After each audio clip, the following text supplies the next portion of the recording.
parce que tel est pris qui croyait prendre. Et aucun homme ne peut voler s'il n'y a pas l'être du voleur. Et ce sera toujours l'égrégore du voleur qui sera plus grand que le voleur. Alors, tu ne prendras pas ce qui n'est pas à toi. Ça veut dire, qu'est-ce qui est à toi et qu'est-ce qui n'est pas à toi? Voilà les questions fondamentales. Qu'est-ce qui t'appartient et qu'est-ce qui ne t'appartient pas? Ce qui t'appartient, c'est ce qu'on ne peut pas te prendre. C'est des clés qui peuvent aider. C'est-à-dire, ce qui sera toujours à toi. Mais ton corps, on peut te le prendre. Je ne parle même pas de l'extérieur. L'extérieur ne sera jamais à nous. Jamais. Aujourd'hui, la terre, on la vend. Mais qui a fait ça? Le premier qui est arrivé. Si les humains allaient sur une autre planète, par exemple sur la Lune, en dehors d'Hollywood, eh bien, en réalité, ils planteraient tout de suite leur drapeau. Et ils diraient, cette terre nous appartient. C'est ce que faisaient tous les peuples quand ils allaient en Amérique ou qu'ils conquéraient une nouvelle terre. La première chose qu'ils faisaient, ils plantaient leur drapeau, ils disaient, c'est à nous. Mais non, c'est pas forcément à toi, parce que là-dedans, il y a le malheur, le conflit, la pauvreté, l'anéantissement, la mort. Regardez l'intelligence des humains, qu'est-ce qui parle à travers eux. Tu ne voleras pas. Et regardez comment ils ont amené ça dans quelque chose de tellement... Ils ont dit, bon voilà, on est des voleurs. Dieu a dit, tu ne voleras pas, mais c'est grand. Ça veut dire, il faut que je me connaisse moi-même. Il faut que je sache qu'est-ce qui est à moi, qui je suis, et qu'est-ce qui est à l'autre. Et que je ne dois pas prendre ce qui n'est pas à moi, c'est pas quelque chose, parce que Dieu dit ça avec la police, mais Dieu dit ça parce qu'il dit « je t'aime ». Et que si tu commences à t'identifier à ce qui n'est pas toi, et que tu commences à convoiter ce qui n'est pas à toi, tu souffriras, tu seras malheureux, et tu seras conduit en esclavage, parce que tu sortiras de toi, et que tu ne sauras plus qui tu es, et en fin de compte, des mondes vont venir et vont t'attraper. Et l'homme va se préoccuper, va se soucier, comment je dois faire pour ça, comment je dois faire pour ça, et il va entretenir des mondes qui ne sont pas à lui, qui ne seront jamais à lui, et en fin de compte, là-dedans, eh bien, il perdra tout et sera conduit en esclavage par des forces et par des mondes. Tu vivras en accord avec ton être profond. Tout ce qui est à l'extérieur de nous ne sera jamais à nous. C'est ce qui est à l'intérieur. C'est ce qui est à l'intérieur qui est à nous. C'est cette vie à l'intérieur et une vie beaucoup plus grande, une vie intense dans les mondes supérieurs. Et après, tu dois vivre en conformité avec ce que tu es. Parce que celui qui ne vit pas en conformité avec ce qu'il est, eh bien, en réalité, il vivra comment? Il vivra en décalage, il sera en déséquilibre. C'est pourquoi la plus belle des choses, c'est d'être posé. Et bien sûr, c'est la méditation, d'être dans le calme, d'être dans le silence. Vous savez, beaucoup d'êtres retrouvent le ressourcement parce qu'ils commencent à jardiner. Et dès qu'on voit que les êtres veulent se ressourcer, aussitôt vous avez les jardilandes qui apparaissent. Et vous avez tout un monde qui se greffe. Regardez, c'est que des taxes. Regardez tout ça, regardez. Et tous ils se greffent et tous ils veulent prendre et ils veulent voler et prendre ce qui n'est pas à eux et exister et amener le chaos et amener la dissonance tout le temps. Et les êtres sont là. Et en fin de compte, après, pour jardiner, il faut tout un monde Alors que jardiner, c'est juste de gratter un peu la terre, parce qu'en réalité, c'est à l'intérieur de toi, et que tout ça va te parler, et que tout ça venait des anciens. Oui, mais il n'y a plus les anciens. Alors on va vers quoi? Et il n'y a plus de transmission, où tout était fait comme avec des esprits et des génies. Mais maintenant, il n'y a même plus rien dans ces choses. Parce que dans les Jardilandes, il n'y a pas forcément d'esprit et de génie. Il n'y a pas des grands-pères, il n'y a pas des êtres qui te montrent. Tu n'es pas un enfant, ce n'est pas une vie naturelle, libérée et grande. Dieu ne veut pas que nous vivions sur la terre. Il veut que nous venions sur la terre pour nous préparer à quelque chose d'autre. Vous vous rendez compte? C'est terrible. Et on nous dit qu'on est là pour vivre sur la terre, qu'on doit profiter, et on nous met tout un monde devant nous qui ne nous appartiendra jamais, qu'on ne pourra jamais atteindre, qu'on ne pourra jamais attraper, et on sera toujours malheureux et toujours asservi. Et après, on sort de ce monde et on est dans la terreur parce qu'on s'aperçoit qu'on nous a trompés. On n'est pas préparé, on n'a pas ouvert le cœur, on n'a rien cultivé, on n'a pas cultivé ce qui était à nous, on a passé notre temps à nous occuper de quelque chose qui ne nous appartiendra jamais, qui n'était pas à nous, qu'on a convoité, qu'on n'a pas réussi à obtenir, parce que le vol ne produira jamais rien. Moi, je ne suis pas contre être des voleurs, hein. Mais le problème là-dedans, c'est que ça ne fonctionne pas. Parce que tu ne produis rien, tu ne fais rien apparaître. C'est un monde qui ne peut vivre qu'en détruisant. Parce qu'un voleur ne fait rien. Il ne sait rien produire, il ne va rien planter, il ne va rien faire apparaître. Il vient et il prend ce qui n'est pas à lui. C'est contre la vie, ce n'est pas productif. Et donc, à partir de ce moment-là, eh bien, c'est détruit. Et les voleurs vont systématiquement venir si l'homme n'est pas à sa place, si l'homme n'est pas l'être véritable qu'il est. Alors, il sera dénaturé, il ne sera pas vrai. Et à partir du moment où il est décentré, en déséquilibre, il va chercher naturellement à se rééquilibrer et il va chercher des choses partout. Vous avez plein d'exemples de toutes ces choses, plein. Vous voyez un tremblement de terre, les gens ont tout perdu, leur maison, tout ça, ben ils veulent mourir. Et il dit, pourquoi tu veux mourir? J'ai plus rien. Mais tu n'avais rien. Tu viens juste de t'en apercevoir, mais il n'y avait vraiment rien. C'était rien du tout. C'était pas à toi. Et si ça avait été à toi, personne n'aurait pu te le détruire, même un tremblement de terre, parce que Dieu est juste. Mais ce n'était pas à toi. Et quelqu'un a le sida, tout le monde l'écoute, il est extraordinaire. Qu'est-ce que tu as à nous dire? Je vais mourir. Ben c'est évident. T'as pas besoin d'avoir le sida comme ça, tu peux glisser sur une peau de banane à la sortie du studio et tu t'éclates la tête dans le mur et puis voilà, on n'en parle plus. Voyons, tu glisses dans ta baignoire, moi j'ai failli mourir dans une baignoire. Voilà, j'avais mis trop de bain moussant, je me suis endormi, j'ai glissé, et je me suis réveillé sous l'eau. J'ai voulu remonter, le bain moussant m'en a empêché, ça m'a fait rigoler. Ça m'a fait rire. J'ai dit, voilà, je finis dans une baignoire. Ben oui, parce que j'avais les pattes en l'air. C'est marrant, vous ne trouvez pas? C'est marrant. Voilà, je me réincarnerai dans l'égrégore des hippopotames pour dire, voilà, Olivier, hein, tu dois apprendre à nager sous l'eau. Bon. Et qu'est-ce que j'ai fait? Ben, je me suis dit, bon, ben voilà, c'est foutu. Parce que si je me débat, je m'enfonce. Donc j'ai dit, ben je suis calme. Ah ouais. J'ai accepté. Et en acceptant, tout simplement, je me suis redressé. Mais si j'avais paniqué, ce qui n'est jamais agréable de paniquer, eh bien, vraiment, vous avez l'esprit tordu, hein. Eh bien donc, je me suis redressé. Le calme est la clé de la vie. Le calme te montrera toujours une opportunité là, cachée, et tu la verras, et tu la saisiras, et la chance sera avec toi. La chance, c'est juste une façon de regarder et une éducation. Vous avez une éducation qui conduit vers la chance, et vous avez une éducation qui conduit vers le malheur. Qu'est-ce que c'est être cultivé, être éduqué? C'est développer des corps des corps,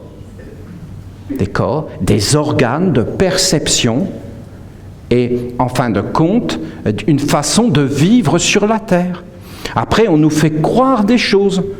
Tu ne voleras pas, regardez ce que c'est devenu. Ça fait peur. C'est une ignorance, une inconscience, mais incroyable. C'est même pire. C'est que c'est les voleurs qui disent « tu ne voleras pas ».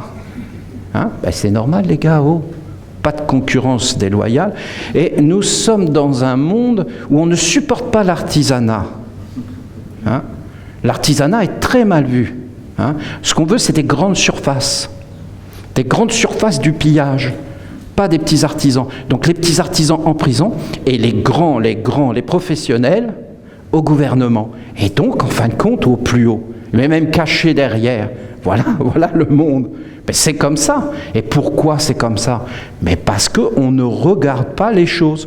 On ne regarde pas ça. Regarde juste cette parole. Qu'est-ce qui est à toi? Qu'est-ce qui est à toi? Et qu'est-ce qui n'est pas à toi?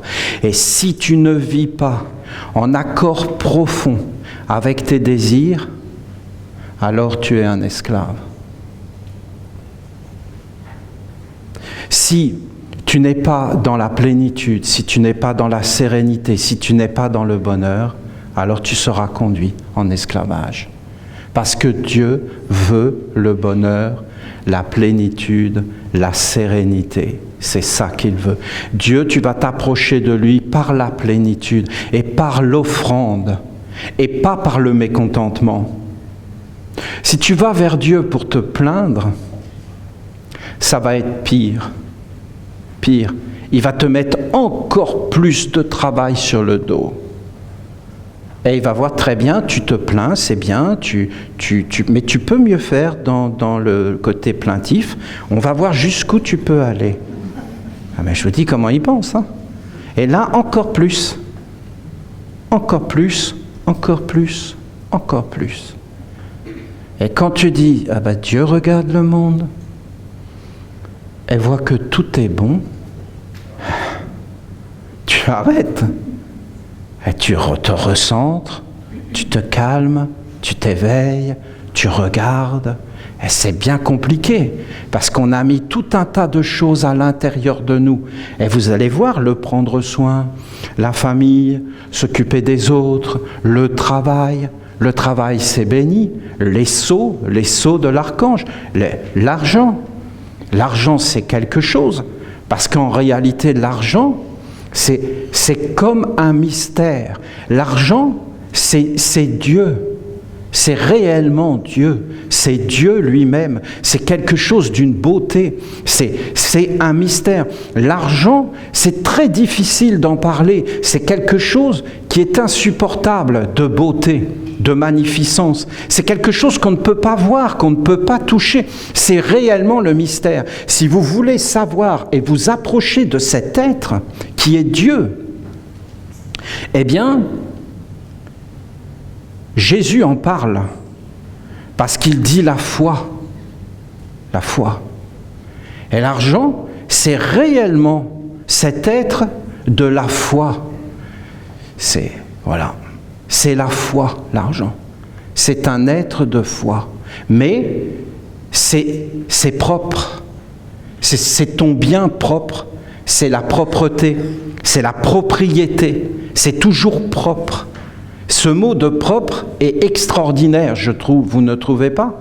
Il dit plusieurs sens dans un seul mot, parce qu'il y a la notion de propreté, mais il y a la notion d'être-té, d'être toi. C'est en propre, c'est moi, je suis propre, et c'est propre, je me connais en réalité. Et il n'y a aucune saleté, parce qu'il n'y a rien qui n'est pas moi, qui ne m'appartient pas. C'est une honnêteté. La propriété, c'est une honnêteté, mais c'est donné par Dieu. Tu dois savoir qu'est-ce qui est à toi, qu'est-ce qui n'est pas à toi. C'est fondamental. Ce savoir, ce sont des bases fondamentales. Tant que tu n'as pas ça, tu seras faible. Et si tu es faible, tu seras asservi. Parce que tu croiras des choses, parce que tu seras mis dans un déséquilibre. Alors tu voudras te rééquilibrer. Et donc tu seras prêt à accueillir tout ce qu'on te raconte à l'extérieur, tout ce qu'on te présente. Mais ce ne sera pas toi. Rien ne peut remplacer ce toi. Qu'est-ce qu'il y a de plus grande valeur que toi en réalité? Et la valeur, c'est toi. Voilà. Vous me permettez d'essayer? Ce n'est pas un sujet vraiment qui me passionne, je vous le dis franchement. Je fais tout ça pour être au service de l'archange. L'archange parle de son sceau de l'argent. Vous me permettez? Bon. C'est toujours des bases, des fondements. Parce que c'est dans l'œil. C'est dans l'œil. L'œil, c'est quelque chose de grand. Parce que l'œil est vraiment vivant. Tout ce que tu regardes, cela devient. Si tu regardes mal, cela engendre le mal. Et si tu regardes bien, cela engendre le bien. L'œil est vivant. L'œil est créateur. Tu peux poser ton œil sur quelque chose et salir cette chose. Ou tu peux poser ton œil sur quelque chose et l'embellir. Je vous dis que l'être de l'argent, c'est un être qui aime embellir. C'est un être de Dieu, c'est un envoyé de Dieu. C'est un être mystérieux. Parce que cet être, il fait tout fructifier, il fait tout apporter dans la splendeur et dans la grandeur. Mais le problème, c'est que quand je dis ces paroles-là et qu'elles sortent, il y a tout un monde là, mais c'est d'une puissance, mais incroyable, hein, incroyable. Mais c'est des millions de personnes en ce moment qui sont en train de travailler et de s'offrir, de se donner. Ils sont prêts à mourir pour pas qu'on découvre ce secret de l'argent. C'est tellement dur à expliquer, c'est tellement simple. Mais il y a une avidité,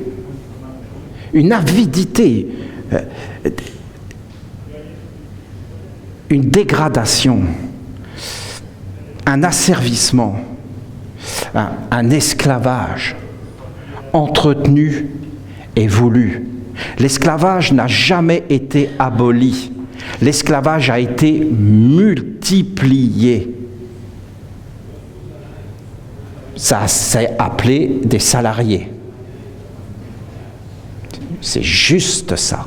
Et ces êtres ont été asservis par une intelligence supérieure du mal. Mais Dieu regarde le monde et voit que tout est bon. Eh bien oui, tout est bon. Tout est bon quand tu es intelligent. Tout est bon quand tu es bien construit. Tout est bon. Mais quand tu n'es pas intelligent, que tu n'es pas bien construit, que tu n'es pas dans la tradition, ben vous avez un lion qui va attaquer un éléphant. Ben, je peux vous garantir que tout n'est pas bon. Hein, parce que ça ne va pas durer longtemps, son histoire. Hein. Il va se faire massacrer. Parce qu'il n'a pas à le faire. Et l'éléphant, il va dire non. Et vous allez voir, un éléphant et un lion, le lion, il ne va pas faire un pli. Il y a des choses que tu peux faire, il y a des choses que tu ne peux pas faire. Il y a des endroits où tu peux aller, il y a des endroits où tu ne peux pas aller. Ça ne se discute pas. Et si tu veux essayer, essaye, mais ça ne va pas durer longtemps. Parce que tu vas être avalé et digéré. Est-ce que vous comprenez la différence entre vivre sur la terre et à l'intérieur d'un boa ou d'un crocodile? Parce que tu t'es fait gober et que tu es toujours vivant à l'intérieur. Regardez la vie de certaines personnes. Ils sont dans des sucs gastriques. Ils sont en train d'être digérés. Est-ce qu'ils ont des raisons de se plaindre? Ils n'avaient pas qu'à visiter les grottes de Lascaux ou toutes ces choses-là. Hein. Ils rentrent à l'intérieur. C'est eux qui sont rentrés. Il ne faut pas être curieux non plus. Hein. Il ne faut pas non plus croire que tout est permis.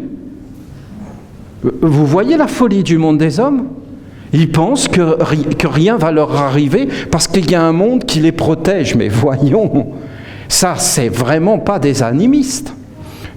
Rien ne peut protéger à part. Tu sais ce qui est à toi et ce qui n'est pas à toi. Tu sais ce que tu as à faire. Tu sais pourquoi tu es sur la terre.